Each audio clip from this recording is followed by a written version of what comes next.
The Internal Revenue Service collected $5.7 billion in a single year from one specific penalty. That is not from corporate tax evaders or high-rolling investors. It came from people just like you, hard-working individuals who reached age 55, looked at their retirement accounts, and tried to take out their own money. The system calls it an early distribution penalty. In reality, it is a 10% tax on your exhaustion. You spend 30 years trading your health for a growing balance in a 401k. By the time you hit 55, the physical toll is measurable. Harvard researchers found that physical mobility and energy levels drop by 20 to 25% between ages 55 and 65. This is your golden window, the decade where you still have the knees to hike Europe and the clarity to enjoy your wealth. Yet, the traditional retirement narrative tells you to wait.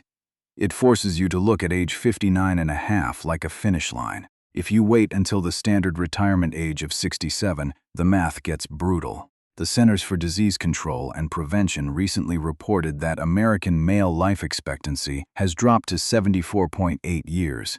Do the math. That leaves you with exactly 7.8 years of average health. You are sacrificing the best decade of your life to preserve a tax balance for a version of yourself that might need a walker to get around. But there is a back door written directly into the tax code. It allows you to walk away from your job at age 55 and access your 401k without paying a single dime of that 10% penalty. It is completely legal. It is called the Rule of 55. Most people destroy their chance of using it before they even hand in their resignation. One wrong move, one simple rollover to an individual retirement account, and you lock your money away for another 4.5 years. This is not about an abstract financial theory. It is about IRS Publication 575. The rule states that if you leave your employer, whether you quit, get laid off, or take early retirement, in or after the year you turn 55, you can take penalty-free distributions from your current 401k or 403b. Notice the specific wording, in or after the year you turn 55. A common misconception causes people to delay their freedom. They think they must wait for their 55th birthday to blow out the candles and hand in their 2-week notice. The IRS operates on a calendar year. If your 55th birthday is in December, you can legally leave your company in January of that same year at age 54 and 1 month. As long as the calendar year matches your 55th milestone, the penalty vanishes. But this exception comes with a strict geographic boundary. The rule only protects the money inside the plan of the employer you just left. If you have 3 different 401k accounts sitting with past employers from 10 or 15 years ago, those accounts are still locked. If you try to pull money from them before age 59 and a half, the 10% penalty applies instantly. The same goes for your traditional IRA. The Rule of 55 does not recognize them. Think about why this information is buried deep inside IRS subclauses. Financial institutions that manage your retirement funds do not make money when you withdraw your capital. They charge fees based on total assets under management. The longer your money sits in their ecosystem, the more predictable their quarterly revenue. Complexity serves the institution, not the worker. You might feel a sense of relief knowing this option exists. You might already be calculating your expenses and drafting an exit strategy in your mind. Do not print that resignation letter just yet. The IRS creates the framework, but your corporate human resources department holds the keys to the gate. A massive structural trap exists at the company level, and it catches 30% of early retirees completely off guard. The Plan Sponsor Council of America tracks the rules governing corporate retirement plans. Their data shows that approximately 30% of employer-sponsored 401k plans utilize an all-or-nothing liquidation policy. The IRS says you can withdraw your money early, but your specific company contract dictates how you can receive it. These plans do not allow you to take partial distributions. You cannot simply log in every month and transfer $3,000 to your checking account to pay your bills. If you belong to one of these restrictive plans, your company forces you into a dangerous corner. They require a full liquidation. You must withdraw the entire balance of your 401k in a single lump sum. Imagine spending 30 years accumulating $1 million. You try to use the Rule of 55, and your company hands you a check for the full million. The 10% penalty is gone, but the ordinary income tax lands with devastating force. That single distribution pushes you into the highest federal tax bracket of 37%. You avoid a $100,000 penalty, only to hand over nearly $400,000 in preventable taxes. To bypass this corporate roadblock, you must execute a reverse rollover. This technique requires you to gather your old, fragmented retirement accounts and pull them into your current employer plan before you terminate your employment. If you have $200,000 in an old 401k and another $100,000 in a traditional IRA, you do not leave them behind. You initiate a transfer to roll those assets into your active 401k. By consolidating your funds, you artificially inflate the balance protected by the Rule of 55. Money that was previously locked until age 59 and a half because it sat in an old account is now shielded under the umbrella of your current plan. But execution requires a long runway. Charles Schwab institutional data indicates that administrative processing for a reverse rollover takes anywhere from 30 to 60 days. If you sign your separation papers before these funds clear and settle into your active account, the window closes permanently. The money remains stranded. Traditional financial advice focuses heavily on diversification of assets.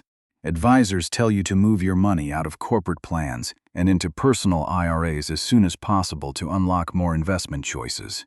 That is a dangerous copy-paste strategy for a 55-year-old looking at early retirement. In this specific phase of your life, the structural liquidity provided by a corporate plan outweighs the marginal benefit of having 50 more mutual fund options. You are trading hypothetical market upside for guaranteed cash flow access. Let us assume you audit your company plan. You find out they allow partial withdrawals. You execute the reverse rollover perfectly, and you walk out the front door with your financial freedom secured at age 55. Now you face the next hurdle. You have the cash, but you are walking straight into a macroeconomic buzzsaw designed to erode your purchasing power over the next 3 decades. The standard playbook for managing a retirement portfolio is completely outdated for someone leaving the workforce at 55. Financial advisors almost universally tell you to shift your money into a conservative 60-40 or 50-50 split between stocks and bonds as you approach retirement. They want to protect you from market volatility. What they fail to mention is that they are exposing you to a far more certain killer: the long-term erosion of your purchasing power. The United States Bureau of Labor Statistics tracks historical inflation over decades. At a standard historical average of roughly 3.1%, a $1 million retirement portfolio at age 55 will lose 40% of its actual purchasing power by the time you reach age 70. If you park your money in bonds and cash equivalents to feel safe, your money is quietly evaporating while you sleep. You might survive a stock market crash, but you will slowly starve over a 30-year retirement. This is where the retirement spending smile comes into play. The Employee Benefit Research Institute analyzed decades of actual senior spending patterns and discovered a distinct trend. Your retirement expenses do not follow a flat, predictable line. They form a U-shaped curve or a smile. During your first decade of early retirement, from age 55 to 65, your spending spikes dramatically. These are your go-go years. You are healthy, you are active, and you are finally fulfilling your travel bucket list. Your spending naturally bottoms out between ages 65 and 75 during the slow-go years. Your lifestyle slows down, and you require less capital for external activities. The curve spikes again after age 80, the no-go years, driven almost entirely by late-stage medical care. If you follow traditional advice and starve your portfolio of growth during your 55 to 65 window, you will not have the capital necessary to fund your go-go years, and you will lack the compounded growth needed to survive the late-stage healthcare spike. To beat this math, you need a dynamic allocation strategy that looks more like 80-20 or 85-15 in favor of equities during the first decade of your early retirement. This sounds terrifying to the average investor. Moving 85% of your net worth into stocks at age 55 goes against every piece of mainstream advice. But look at the long-term simulations. BlackRock investment stewardship reports show that maintaining an aggressive equity allocation during the initial years of early retirement actually increases your portfolio survival rate to 92% over a 30-year horizon, even when facing severe market downturns. The caveat is that you must manage the sequence of returns risk. You cannot be forced to sell your stocks when the market crashes just to pay your mortgage. You solve this by building a multi-year cash buffer alongside your 80% equity position. When you utilize the Rule of 55, you set aside 2 to 3 years of living expenses in a stable cash fund within the account. If the stock market takes a dive during year 2 of your retirement, you leave your equities untouched to recover. You draw down your cash buffer instead. This simple structural shield allows a high-growth portfolio to run undisturbed, compounding over a 35-year horizon that matches your actual life expectancy. Once your asset allocation is optimized to fight off inflation, you face another massive wealth drain, the federal income tax system. Most people look at their 401k balance as a unified number. It is not. A significant portion of that balance belongs to the federal government, and they are waiting to collect their share the moment you start taking distributions. However, retiring at age 55 hands you a unique temporary tax superpower that vanishes once you reach your 60s. Tax specialists refer to this period as the tax window. It is the golden gap between the day you leave your high-paying corporate job at age 55 and the day you are forced to take Social Security or required minimum distributions in your 70s. During your working years, your earned income easily pushes you into the 24, 32, or 35% federal tax brackets. The moment you step away from your job, your income on paper drops to exactly zero. The Tax Foundation publishes the official federal bracket thresholds every year. When your income drops to zero, you drop into the absolute bottom of the tax system, the 10 and 12% brackets. This is not poverty, it is strategic tax avoidance. You are temporarily poor on paper but wealthy in liquid assets. This window allows you to launch an aggressive tax optimization strategy called a partial Roth conversion. Instead of just withdrawing money from your traditional 401k to pay your daily bills, you deliberately transfer additional chunks of that money into a Roth IRA every year. You intentionally fill up the 10% and 12% tax brackets to the maximum limit. You pay a historically low tax rate on that money today. Once that capital crosses the border into the Roth IRA, it grows entirely tax-free, and every withdrawal you make from that point forward is 100% free from federal taxes. The Brookings Institution conducted case studies on middle-class portfolios utilizing this exact transitional window. By systematically converting traditional pre-tax assets into a Roth IRA during these low-income years, the average retiree saves between $150,000 and $250,000 in lifetime taxes. You are effectively disarming the tax bomb that the government sets to explode later in your life. If you do not take advantage of this window, the system catches up to you at age 73. That is when the IRS triggers required minimum distributions. They look at your massive, untaxed traditional 401k and legally force you to withdraw large percentages every single year, whether you need the money or not. Those forced distributions are stacked on top of your Social Security benefits, pushing you right back into the highest tax brackets and stripping away your wealth when you have the least amount of energy to recover it. You must look at your retirement not as a period of passive waiting, but as a series of active financial maneuvers. You are playing defense against inflation, defense against corporate rules, and offense against the tax code. But all of these sophisticated financial structures will collapse instantly if you fail to address the single largest liability facing an early retiree in the United States, the 10-year healthcare chasm. Medicare does not open its doors to you until the first day of the month you turn age 65. When you step away from your job at age 55, you are standing on the edge of a 10-year healthcare canyon with no government net beneath you. This is the reality that stops most early retirement plans dead in their tracks. Financial numbers look great on a spreadsheet, but a single medical event without proper coverage can liquidate a life savings in less than 30 days. Fidelity Investments publishes an ongoing estimate of healthcare costs for American retirees. Their latest tracking shows that an average 65-year-old couple retiring right now will need roughly $315,000 to $330,000 just to cover their medical expenses throughout retirement. That massive number assumes you already have Medicare. It does not account for the premium costs of insuring a 55-year-old body on the open commercial market for a decade. Your initial instinct might be to rely on COBRA coverage from your old company. Under federal law, the Consolidated Omnibus Budget Reconciliation Act allows you to keep your employer health care plan for up to 18 months after you leave. But there is a massive catch. While you were working, your employer likely paid 70 to 80% of your premium cost. Under COBRA, you are responsible for 102% of the total premium cost. For a family in their mid-50s, that bill routinely hits $1,500 to $2,000 per month for a plan that expires after a year and a half. COBRA is a temporary bandage, not a 10-year bridge. The actual solution lies within the Affordable Care Act, commonly known as Obamacare.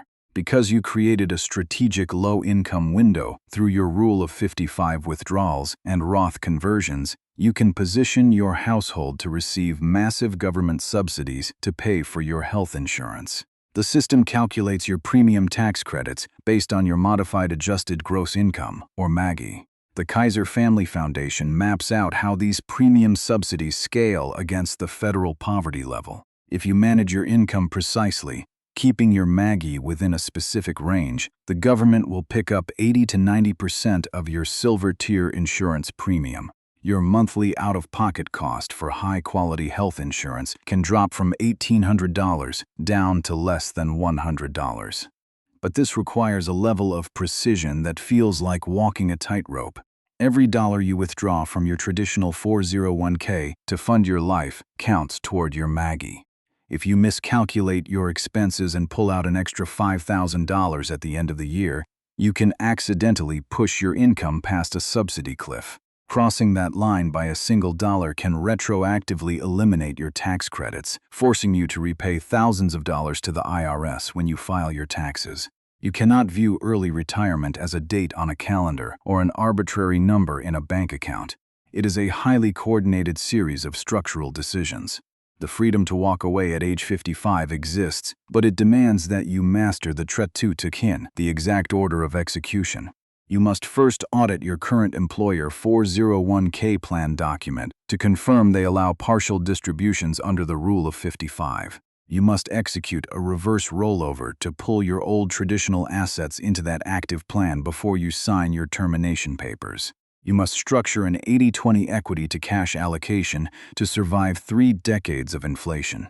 You must deliberately fill your low tax brackets with Roth conversions, and you must measure every single dollar of distribution to keep your health insurance subsidized under the Affordable Care Act. The 10% penalty is not an impenetrable wall. It is an administrative filter designed to clear out those who do not understand the rules of the system. Once you understand the mechanics of the tax code, you turn the system from an oppressor into a launch pad for the best decade of your life. If you look at your financial life tomorrow and realize your 401k is fully prepared to execute this strategy, what is the real barrier holding you back from handing in your notice? Is it truly that the numbers on the page are insufficient, or is it the psychological weight of leaving behind a corporate identity that has defined you for 30 years? Your first step tomorrow morning is simple and entirely within your control. Do not guess, do not assume, and do not ask your coworkers. Call your Human Resources Benefits Administrator and ask them for the summary plan description of your 401k. Ask them directly if the plan permits partial withdrawals for employees who separate from service in or after the calendar year they reach age 55. Their answer to that single question dictates whether you own your 50 go-go years or whether you hand them over to your employer.